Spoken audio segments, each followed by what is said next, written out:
코로나가 사라지는 그날까지, 마스크가 필요 없는 그날까지 일상을 되찾는 그날까지 우리가 간다. 코로나 버스터. 코로나 잡으러 나왔습니다. 코로나 버스터즈로 중앙대 약학과 서울대학 교수님, 이호 과학전문 코로나 전문기자, 강양구 TBS 과학재난팀장, 그리고 핑크 돼지. 최지은 아나운서 나왔습니다. 안녕하세요. 반갑습니다. 오늘은 가을 제 입으로는 여자. 차마 그 단어를 할 수가 없어서 핑크까지만 했어요. 가을 여자라고 해주세요. 오늘 가을 여자처럼 또 입고 왔습니다. 머리도 자르고 염색도 했으니까 자 TBS FM. 오늘 이 코로나 버스터즈 출연을 위해서. 그럼요. 예, 유튜브로 들어오셔서 지금 몇 분 보고 계시나? 지금 493분인데요. 네. 오늘 한번 또 1000명을 가보죠. 야, 진짜 자. 그러고 보니까 송혜교 씨 비슷하다. 옆에서 볼 때나. TBS FM 라이브로 들어오시면 TBS의 송혜교 만나실 수 있습니다, 여러분. 명예훼손 혐의로 고소당할 수 있어요. 그런가요? 자, 오늘도 코로나19 샅샅이 파헤쳐 보겠습니다. 이야기 들으시다가 궁금한 점 있으신 분들요, TBS 앱이나 50원 유료 문자 샵 0951로 보내주시기 바랍니다. 자, 오늘 신규 확진자 2,564명 나왔습니다. 교수님, 요새 들어서 계속 그 요일별 최다 확진자 수를 깨고 있거든요. 어떻게 보고 계십니까? 예, 이제 추석 연휴 이후에 가장 많이 나왔던 때가 토요일 3,270명 부근입니다. 그때가 이제 평일로 대비하다 보면은 평일의 수요일 정도라고 볼 수 있는데요. 이때 이제 역대 최고치가 나왔던 거죠. 그런데 백신 접종이 이렇게 많이 될 경우에는 N차 확산이 잘 안 일어납니다. 그러니까 비감염자에게서 비감염자를 계속 그 백신 접종을 하지 않은 미접종자에서 미접종자를 계속 찾아가야 N차 감염이 일어나는 것인데, 지금은 백신 접종률이 높으니까 미접종자에서 접종자에게 감염이 되는 순간 거기서 끝날 수가 있어요. 그러니까 바이러스가 똑똑하지 않으니까 저 사람 백신 안 맞았으니까 저 사람한테 가야지, 이런 게 안 된다는 그게 거잖아요. 안 되는 거죠. 예. 그렇기 때문에 이제 제가 어떻게 예측을 했냐면은 추석 이후에 빠르게 줄어들 것이다, 이렇게 예상을 했고, 어떤 분들은 아니다, 5,000명, 10,000명씩 나올 수도 있다, 이렇게 예상을 했는데 일부 전문가들. 그렇습니다. 그런데 실제로 빠르게 줄어들고 있습니다. 그래서 아마 빠르게 줄어들면서 추석 연휴 이전으로 조만간 복귀할 가능성이 많습니다. 이것은 백신 접종이 높기 때문에 그래요. 그리고 역대 최고치에서 오늘 비교를 하면은 약 700명 가까이, 며칠 지나지도 않았는데 벌써 700명이나 줄어들었거든요. 네. 그래서 앞으로 더 빨리 줄어들 가능성이 있고, 확진자가 많아서 위중증자는 지금 조금 원래 마이너스로 쭉 나오다가 3일 동안 플러스로 나오고 있는데, 이것도 조만간 마이너스로 다시 반전이 될 것 같습니다. 게다가 치명률, 역대 치명률이 계속 감소해서 오늘 0.80입니다. 그러는데 이게 이제 내일이나 모레 정도 되면 최초로 0.7대로 줄어들 그래요? 것 같아요. 그래서 지속적으로 감소하고 그러니까 있으니까. 1 이상 되면 위험한 거고, 0. 현재는 8인데 0.7까지 아닙니다. 치명률은 낮으면 낮을수록 좋습니다. 그러니까 하여튼 1 넘으면은 그거는 감염 거예요. 재확산 지수고요. 감염 재생산 지수. 재생산 지수고. 그게 또 달라요? 예. 치명률은 감염 재생산 지수는 전체 확진자 대비 사망자를 얘기하는 거거든요. 그러니까 이거는 0이 되면은 제일 좋은 거죠. 건데, 예. 아무튼 지속적으로 감소하고 있으니까 코로나19로 인한 사망은 계속 줄어들고 있다, 이렇게 이해하시면 감염 되겠습니다. 재생산 지수는 어떻습니까, 그럼? 네, 감염 재생산 지수는 지금 2를 약간 상회하는 상황인데요. 일단 이번 주가 지나고 나봐야 추석 이후에 감염 재생산 지수가 어떻게 되는지를 확인할 수 있을 텐데, 방금 말씀하셨듯이 감염 재생산 지수 같은 경우는 1보다 넘으면 확산이 더 커지는 것이고, 1보다 적으면 점점 유행이 잡혀가고 있는 것이라고 생각을 하면 되겠습니다. 네. 예. 그리고 이 4분기에는 소아 청소년들 백신 접종도 시작이 되는데, 이거 아이들한테 맞춰도 되는 건지 많은 분들이 불안해 하시는데 어때요? 근데 이게 불안해하실 필요가 없는 게 사실은 그냥 방역 당국이 4분기에 소아 청소년 백신 접종을 하겠다라고 하면서 이제 명확하게 밝히는 입장이 있습니다. 이제 어떤 입장이냐면 세 가지를 고려를 했다라는 거예요. 하나는, 첫 번째는 선택권을 존중하고 싶었다라는 겁니다. 그 선택권에는 세 가지가 있는데요. 이제 첫 번째는 백신 소아 청소년에게는 지금 접종이 가능한 화이자 백신 같은 경우에는 심근염 같은 부작용이 있기 때문에 접종하기 싫다라는 분들도 있을 수 있잖아요. 예. 접종하기 싫다. 그리고 이제 어떤 분들 같은 경우에는 코로나19가 너무 무섭단 말이에요. 야 그래서 코로나19가 너무 무섭기 때문에 나도 백신을 접종했듯이 우리 아이들도 백신을 접종하고 싶은 부모들도 있을 수 있잖아요. 예. 그러니까 그런 부모들 그리고 이제 세 번째가 가장 중요한 건데 소아청소년 중에도 비만이라든가 당뇨를 앓고 있는 소아청소년이 있습니다. 근데 그 비만이나 당뇨를 앓고 있는 소아청소년들 같은 경우는 만에 하나 가능성이 낮긴 하지만 코로나19에 감염되면 굉장히 위험해질 수도 있거든요. 근데 이분들 같은 경우 이런 소아청소년 같은 경우는 백신을 접종하는 게 오히려 낫습니다. 근데 이분들은 백신을 접종할 수 있게끔 해줘야 되잖아요.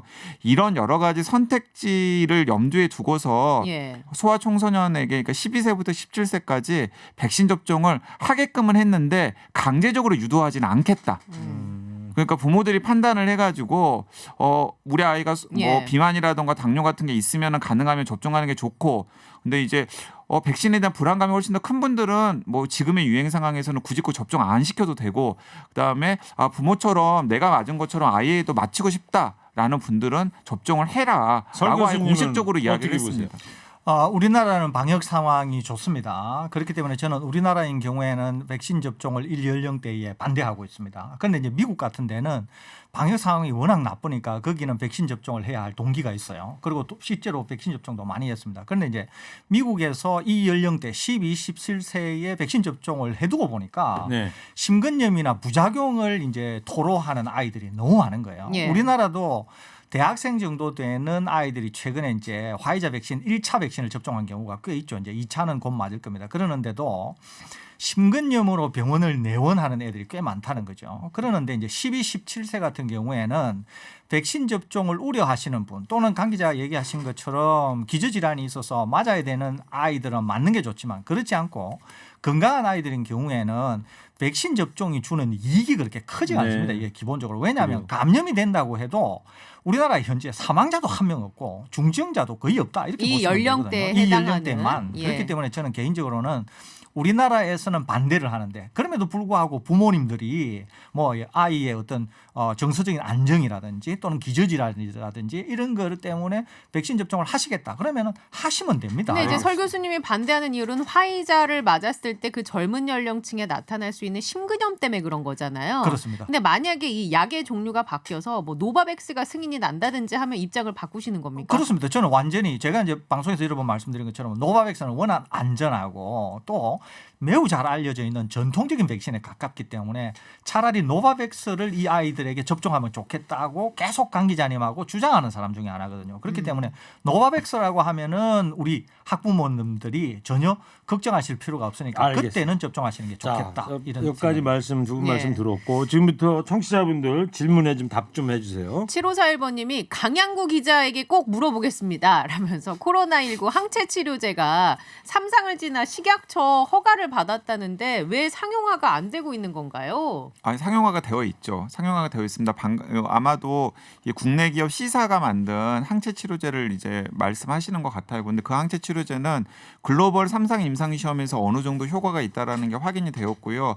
그래서 지금도 국내 임상 현장에서 쓰이고 있습니다. 치료제가 나와 있다고요? 네, 우리나라? 우리나라 셀트리온이라고 하는 예. 기업, 제가 그냥 뭐 다들 잘 알고 계시니까 이름을 말씀드리면 셀트리온이라고 하는 기업에서 이 항체 치료제를 개발을 했고 그게 글로벌 3상 임상 시험에서 효과가 있다라는 것으로 주사예요? 경구용 약이에요? 주사입니다. 주사? 네, 주사라서 이제 그 방금 이제 실제로 이 코로나19 환자분들이 이 치료제를 쓰고 계시나요? 네, 이 치료제를 병원에서 투약을 받고 있습니다. 병원에서 투약을 받고 있고 현장에서 이 약을 쓰고 계시는 감염내과 선생님들께 들어보면 효과도 있어요. 있어요? 효과도 있는데 문제는 이제 두 가지 문제가 있습니다. 하나는 접근성이 굉장히 안 좋아요. 그게 뭔 왜냐하면 주사제로 투약을 해야 되기 때문에 전문 의료인이 관리하에서 주사를 받을 수밖에 없습니다. 그러니까 생활치료센터나 이런 곳에서는 사실은 맞고 싶어도 맞기가 어렵다? 그쵸, 상주하고 있는 의료진들이 굉장히 제한적이잖아요. 자, 그렇기 때문에 접근성이 굉장히 제한적이어서 그러니까 범용으로 사용하기에는 좀 한계가 있고요. 또 다른 한계는 값이 비싸요. 얼마 하는데요? 값이 상당히 비쌉니다. 몇십만 원씩 해요. 몇십만 원이 아니에요. 몇백만 원 수준입니다. 우리나라에도? 네, 거의 우리나라에서 원가 수준으로 공급을 하는데도 불구하고 100만 원에서 150만 원 선으로 알고 있어요. 자, 그렇기 때문에 이런 상황들을 염두에 두고서 그 당국에서도 그러니까 확산을 못 시키고 있는 거죠. 알겠습니다. 그것까지 예. 듣는 걸로 하고요. 9923번님이 저는 1차를 자녀 백신으로 아스트라제네카 맞았는데 2차 접종할 때 왜 화이자로 교차 접종이 안 되는 건가요? 자녀 백신으로? 이것은 지금 룰이 그렇습니다. 그러니까 예전에 수급에 문제가 있어서 1차를 아스트라제네카를 맞은 경우에는 아스트라제네카가 공급이 안 되거나 뭐 어떤 그런 문제 때문에 화이자나 딴 걸로 교차 접종이 되었는데 지금 같은 경우에는 이렇게 교차 접종을 정부가 정할 때에는 교차 접종이 가능하지만 그게 아닐 경우에는 1차 접종과 2차 접종이 같아야 됩니다. 그러는데 지금은 정부가 교차 접종을 한다 이러면 교차 접종이 되는데 그게 아니고서는 원래 백신 접종한 그대로 단지 1차, 2차의 그 기간 중간 예. 그 기간만 두고 1차, 2차 백신 접종이 같아야 된다는 말씀 드립니다. 7570번님은 부스터샷 한다고 하던데 얀센 접종자도 부스터샷 대상이 된다라는 말이 돌더라고요. 그렇게 되면 무조건 얀센 맞은 사람들은 부스터샷 해야 되는 건가요? 아니면 선택 접종인가요? 라면서 부스터샷 얀센 접종과 관련해서 안전성이 어느 정도 확보가 됐는지 궁금합니다. 제가 알기로는 얀센 백신은 얀센 백신으로 부스터샷을 하지 않습니다. 지금 우리나라에서 부스터샷으로 계획되어 있는 백신은 화이자 아니면 모더나 백신이에요. 근데 무조건 맞아야 될까요? 얀센 맞았던 그러니까 분들은. 얀센 백신 접종하신 분들은 제가 알기로는 가장 늦은 순위로 그러니까 4, 4분기 때 화이자 백신이나 모더나 백신으로 부스터샷 예약이 진행이 될 거고요. 자, 그리고 착각하시는데 2차 예약하신 다음에 안 가시면 돼요. 2차를 예약한 다음에 안 아니, 간다는 그러니까 2차로 예약이 잡힌 다음에 안 가시면 안 맞는 거예요. 근데 이제 이분의 질문은 네. 얀센을 맞으셨는데 얀센 맞았던 사람은 한 번에 끝나잖아요. 근데 그 부스터샷을 하는 게 의무인지 아니면 선택인지. 선택이라는 거죠. 제가 선택의 선택이라는 겁니다. 그런데 네. 얀센 백신은 우리나라에서 유통 중인 다른 백신과 달리 한 번에 접종 완료가 되잖아요. 그래서 애초부터 한 번이라고 하는 편의성의 설계를 한 백신이었기 때문에 과학자들이 다 알고 있었어요. 화이자 백신, 모더나 백신, 아스트라제네카 백신에 비해서 어느 정도 효과가 떨어질 수밖에 없다라는 거 임상시험 결과도 마찬가지고요. 그런데 부스터샷을 접종할 경우에는 다른 백신과 비교해도 떨어지지 않을 정도로 이 면역 보호 효과가 확 올라갑니다. 그렇기 때문에 정부에서도 얀센 백신 접종 대상자들에게 부스터샷을 화이자나 모더나로 계획하고 있는 거죠. 그러니까 저는 가능하면 차례가 오면은 예. 접종하셨으면 좋겠습니다. 아스트라제네카 백신 맞은 사람은요? 부스터샷 안 해도 돼요? 이렇게 됩니다. 그러니까 얀센인 경우에는 한 번 접종으로 완료가 되지 않습니까? 네. 그러면 이제 부스터샷을 하겠다 그러면은 예약을 하라고 할 텐데 본인이 예약을 안 하면서 나는 한 번으로 그냥 완결하겠다라고 해도 돼요. 이거는 이미 끝난 거예요. 그런데 아스트라제네카나 2번을 맞은 백신은 1차 접종을 하게 되면 무조건 구피한테서 예약이 되어 가지고 오잖아요. 그냥 나한테 연락이 오잖아요. 2차 맞으라고. 2차 맞으라고 예. 오거든요. 그런데 아스트라제네카 같은 경우에는 2차 접종을 마친 분이 이제 부스터샷을 하는 거죠. 그러면은 2차 접종을 하신 분도 마찬가지로 예약을 하라고 할 때 나는 그냥 2차까지 맞고 안 할래. 그러면은 안 하셔도 되고요.